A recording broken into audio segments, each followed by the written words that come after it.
Hello guys, welcome back. It's a long time since we have met. So, as you all know, I'm Dr. Pankaj Pariyar and I've secured an All India rank of 291 in the past PG exam. So, in this video, mostly we'll be talking about how to proceed after completing your first revision. Now, see, most of the people that I've been talking to, they say only one thing, कि they are unsure about how to proceed further. So, see, इसका बहुत simple सा video लेके आया हूँ मैं. Now, before we start, I want to give you a clear cut calculation. ठीक है, एकदम क्लियर चीज़ मैं आपको बताना चाहता हूँ कि we are already in Jan. ठीक है, तो इसका मतलब लेट्स अज्यूम कि एग्ज़ाम जैसे जिस डेट पर दिया है उन्होंने जून में अगर एग्ज़ाम होता है so there are 5 months left. Sorry. ठीक है, तो 5 मंथ्स में आपको सिर्फ दो चीज़ करनी है. एक तो जो आपने पहले से ही रिवाइज़ करके रखा है, पहले से ही पढ़ के रखा है, फर्स्ट रीड करके रखी है, उसको अच्छे से रिवाइज़ करना है. देन सेकेंडली एमसीक्यू प्रैक्टिस करना है. ठीक है, 5 महीने में आप हर रोज़ ये दो चीज़ करो. कैसे सक्सेस नहीं मिले, कैसे आपका रैंक ना आए, मुझे बताना. ठीक है, so this sounds doable right. 5 months आपको 5 मंथ्स में रिवाइज़ करना डूएबल है. पहले तो लेट्स सी कि आप अभी पहुँचे कहाँ पर हो. ठीक है, see there are some questions that you should be asking yourself और उसका आंसर आपको खुद को देना है. ठीक है, फर्स्ट स्टार्टिंग विथ कि आपका इन तीन में से कोई एक सब्जेक्ट अच्छे से हुआ है क्या. ठीक है, ये तीन मेजर सब्जेक्ट्स हैं, मेडिसिन, सर्जरी एंड ओबीजीवाई. इनमें से भी अगर मेडिसिन को हटा दे तो फिर सर्जरी एंड ओबीजीवाई बहुत ज़्यादा इंपॉर्टेंट है, सबको पता है. अप्रॉक्स 40 क्वेश्चन दोनों का मिलाकर मिनिमम टू मिनिमम 40 क्वेश्चन आपको आने वाले हैं. ऑलराइट, सो अगर ये सब्जेक्ट आपका अच्छे से हो गया है सो इसका मतलब ये है कि अभी आप एक पॉजिटिव नोट पर हो, क्योंकि जितने जल्दी इन दोनों में से एक सब्जेक्ट पर आपका होल्ड आएगा उतना ईजी रहेगा आपके लिए उसको रिवाइज़ करना मोर नंबर ऑफ टाइम्स. ईजी है राइट. कुछ ऐसा रॉकेट साइंस नहीं बता रहा हूँ मैं. फॉर एग्जांपल अगर सर्जरी आपका पहले हो जाता है फिर उसको आपको ज़्यादा टाइम मिलेगा सर्जरी को ही रिवाइज़ करने को. राइट, सो मेरे हिसाब से इन तीन में से भी सर्जरी एंड ओबीजीवाई ज़्यादा इंपॉर्टेंट है. और उसमें से अगर दो में की बात करें तो सर्जरी आई फील की ज़्यादा इंपॉर्टेंट है क्योंकि इसके कनेक्शन बहुत ज़्यादा है. ऑलराइट, तो फिर इन तीनों में से एक सब्जेक्ट पर आपका होल्ड होना चाहिए. सेकेंडली सप्रो की बात करते हैं, short subjects. See, skin, anaesthesia, radio, psych and ortho. इनमें से कोई भी तीन सब्जेक्ट्स के आपको व्हाट डू आई मीन जब मैं कहूँ कि सब्जेक्ट पर होल्ड आ गया, इसका मतलब तीन चीज़ आपने कंप्लीट कर दी है. ठीक है, अगर ये तीन चीज़ आपकी अच्छे से हो गई है इसका मतलब सब्जेक्ट का आपका सब्जेक्ट के ऊपर होल्ड आ गया है. नाउ पहले तो first read obviously, then PYQs उस सब्जेक्ट के, एंड थर्ड थिंग बीइंग कि जीटी के प्रीवियस जीटी के जितने भी क्वेश्चंस थे उस सब्जेक्ट के, वो सब्जेक्ट के क्वेश्चंस आपको एनोटेड होने चाहिए आपके नोट्स में. सिंपल, अगर ये चीज़ है इसका मतलब आपका सब्जेक्ट के ऊपर होल्ड अच्छा है. ठीक है, नाउ थर्ड क्वेश्चन बीइंग कि are you done with pathos. See, मेरे लिए 19 सब्जेक्ट में से अगर कोई एक सब्जेक्ट है जिसको मैं सबसे ज़्यादा प्रायोरिटी देता हूँ तो वो पैथो है. ड्यू टू ऑब्वियस रीजंस, वो बहुत चीज़ों को कनेक्ट करता है, बहुत दूसरे सब्जेक्ट्स को कनेक्ट करता है, बहुत टॉपिक्स को कनेक्ट करता है. एक बार पैथो हो गया आपको थोड़ा बहुत आइडिया जाता है पीडियाट्रिक्स के ऊपर, थोड़ा बहुत आइडिया जाता है आपको मेडिसिन के ऊपर, थोड़ा बहुत आइडिया जाता है सर्जरी के ऊपर. इसलिए अगर आप अभी भी स्टार्ट कर रहे हो आज से, ठीक है, और आपको नहीं पता कि कौन सा पहला सब्जेक्ट हाथ में लेना है तो वो पैथो होना चाहिए विदाउट एनी डाउट. ठीक है, देन जीटीज़ की बात करेंगे. अभी वो फेस आ गया है जिसमें आप जीटीज़ देना चालू कर लो. आफ्टर फर्स्ट रीड जीटीज़ देना कंपलसरी हो जाता है. ठीक है, सिर्फ कंपलसरी नहीं हो जाता, एक प्रॉपर टाइम टेबल बनाओ जीटीज़ का कि महीने में से 2 दिन जीटी देने हैं, तो चाहे कुछ भी हो जाए उस 2 दिन जीटी देने हैं. और सिर्फ जीटी दे के कुछ फ़ायदा नहीं है. ठीक है, जीटी सब लोग देते हैं, बहुत लोग देते हैं. जीटी को एनालाइज़ करना है. ठीक है, जीटी के क्वेश्चंस आपके रॉन्ग जा रहे हैं तो क्यों रॉन्ग जा रहे हैं, क्या वो आपकी मेमोरी बेस की वजह से रॉन्ग जा रहे हैं, लाइक वो क्वेश्चन वो टॉपिक आप स्पेसिफिकली भूल गए थे या फिर वो आपके नोट्स में है ही नहीं. ठीक है, जो भी हो उसको नोट्स में ऐड कर देना है, मार्क कर देना है, एंड देन फॉरवर्ड आगे बढ़ना है. ठीक है, एंड देन फिफ्थ क्वेश्चन भी कि आप कम से कम 150 क्वेश्चंस वो सॉल्व कर रहे हो कि नहीं.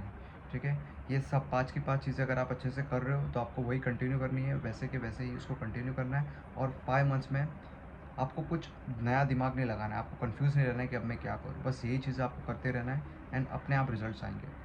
ऑलराइट, नाउ हाँ, सिक्स बोनस पॉइंट तो भूल ही गया कि आप मेरे टेलीग्राम ग्रुप जो है उस पर एमसीक्यू सॉल्व करते हो कि नहीं.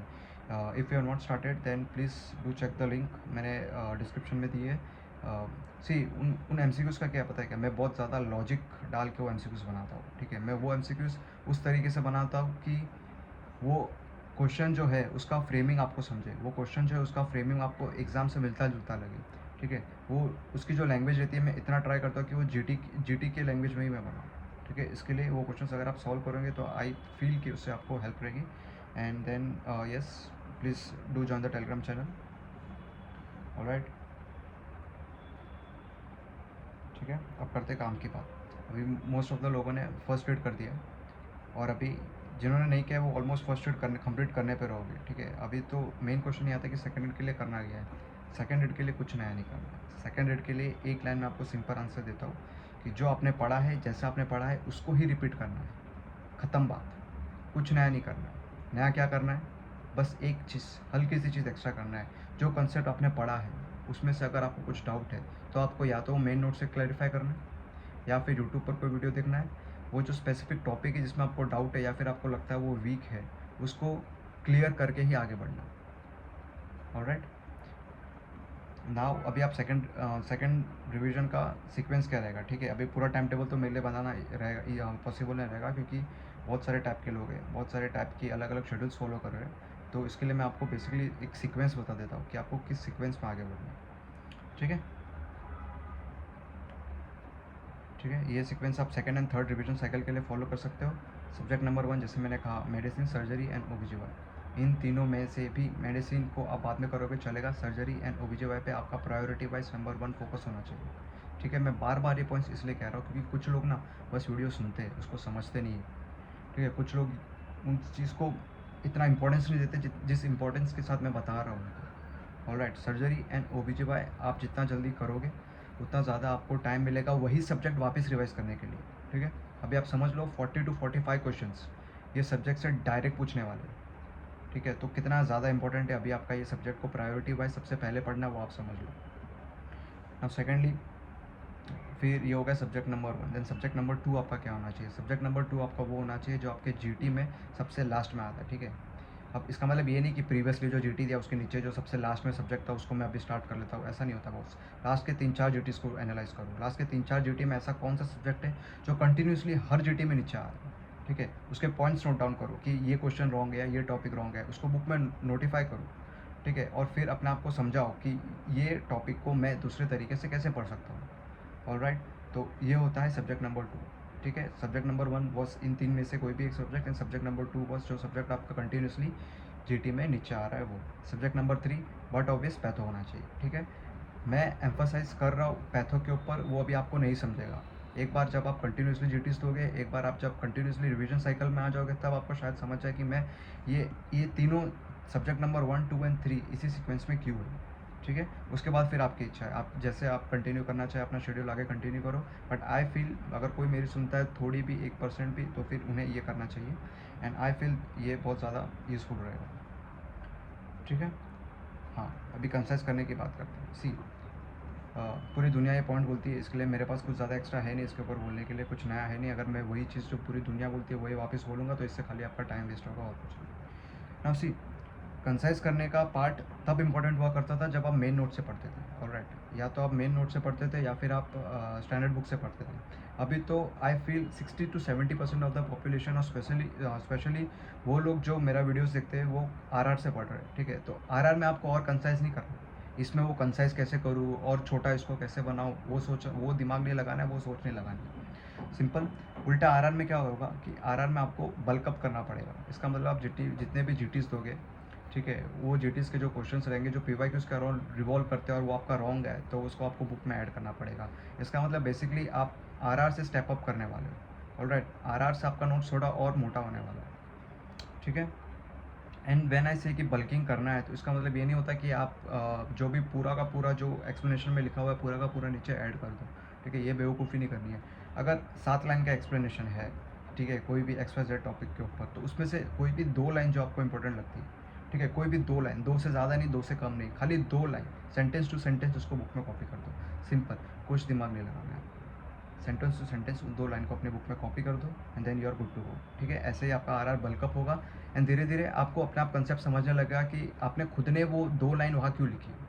ट्रस्ट में आपको बस इतना प्रोसेस करना है, आपको खुद का कुछ दिमाग मत लगाओगे. ठीक है, फिर लेस इज मोर, ये तो मैं हमेशा कहता आया हूँ कि जितने कम में आप जितने अच्छे से कर सको उसमें बस आपका फ़ायदा होता है और किसी का नहीं.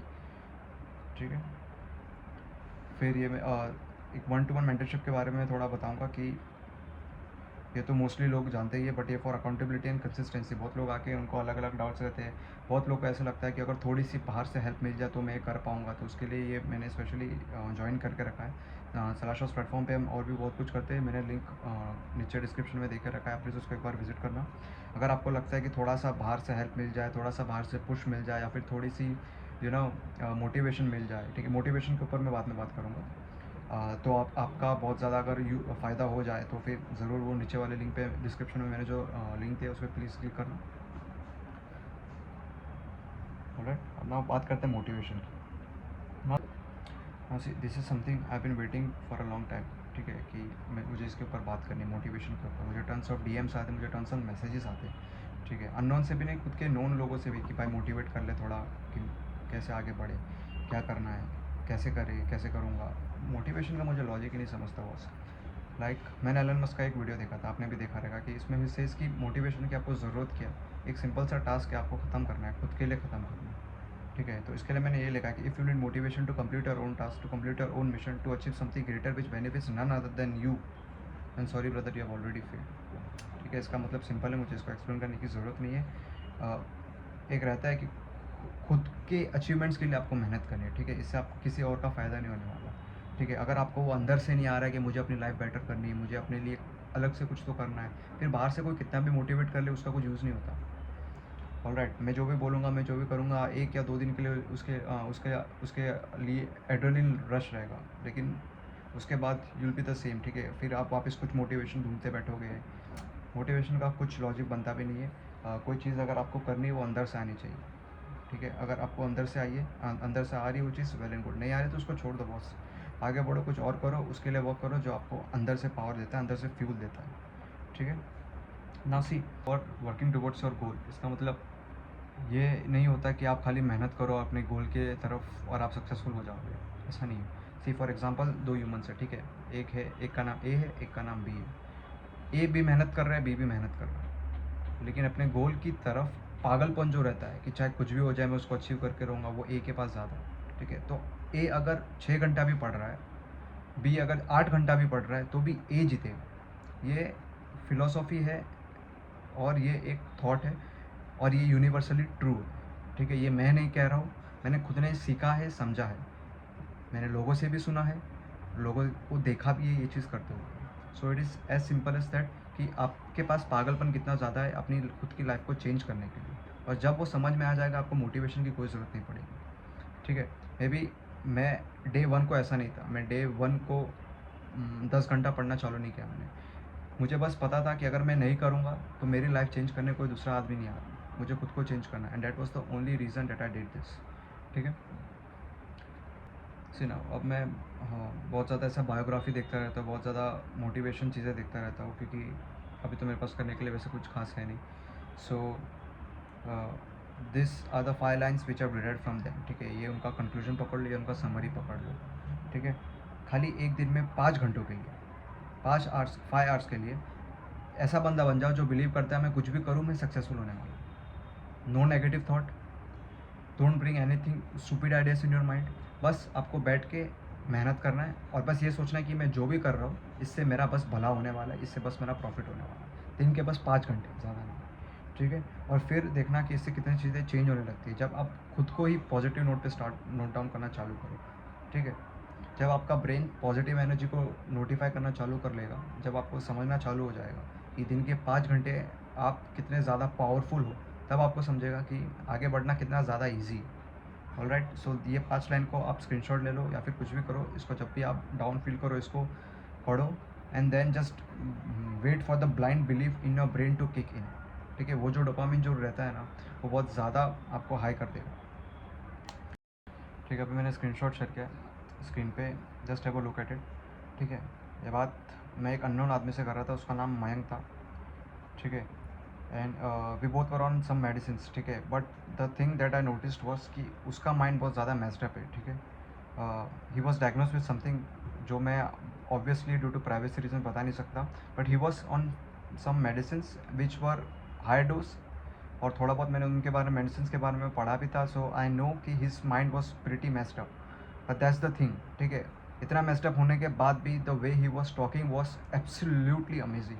लाइक वो जैसे बोल रहा था कि उसको नीट पीजी करना ही है, the motivation that he had in his talks I can not forget. ठीक है, इतना सब कुछ होने के बावजूद he was on top of his brain. He was कि मेरे दिमाग में चाहे कुछ भी चल रहा हो, मैं कैसे भी मेडिसिन पे रहूँ, मैं कैसा भी कुछ भी रहूँ, मुझे ये फेज़ से आगे निकलना है, मुझे ये फेज़ से सीख कर कुछ आगे निकलना है। ठीक है, thank you for watching, and जिसने अब तक सब्सक्राइब नहीं किया है, do subscribe my channel. Meet you the next time.